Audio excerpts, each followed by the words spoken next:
if you are struggling to pay your BGE bill, they will waive late fees and then will not stop service for the time being. Meanwhile, some state leaders are taking action to stop looming closures at fossil fuel plants. Our Maryland Bureau Chief Brad Bell has that report. They are already operating at reduced capacity, and in the not-too-distant future, the Brandon Shores coal-fired power plant and the oil-fired Wagner power plant just outside Baltimore are scheduled to close, mostly because of environmental concerns. Well, members of the Maryland Freedom Caucus, Republican delegates in the legislature, say at a time energy demand is increasing, that will only drive already spiking electric bills even higher. We have systematically and methodically pushed out supply and at the same time increased massive demand by electrifying everything, and we expect a different result.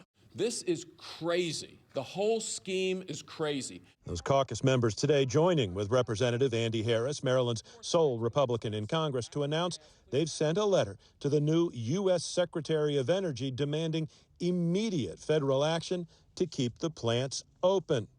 That would provide immediate relief to the people of Maryland so that we would have supply meet demand and maybe even exceed demand, in which case prices would go down. Simple economics. The caucus is also demanding repeal of the Maryland law, which adds that Empower Maryland surcharge to your electric bill, money that is supposed to go into a fund to reduce the use of natural gas appliances. This is literally you buying your neighbor that has a gas-powered stove and an electric stove. You're replacing a gas-powered furnace with an electric heat pump.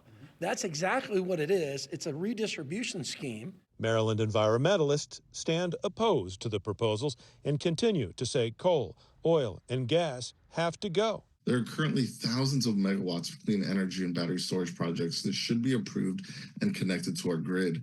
The Republicans insist those claims just aren't realistic and years from fruition when what is needed is immediate help.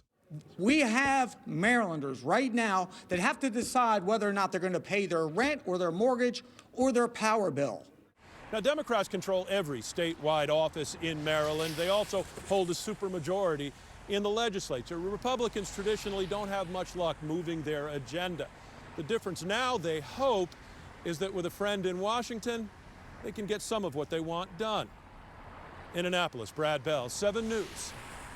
Energy was top of mind in Annapolis today. A Senate committee met to talk about measures to update what's considered the top tier of renewable energy, study the impact of data centers and new transmission lines. They're also considering a task force to look into the impacts of shutting down facilities like coal and oil-powered plants too early.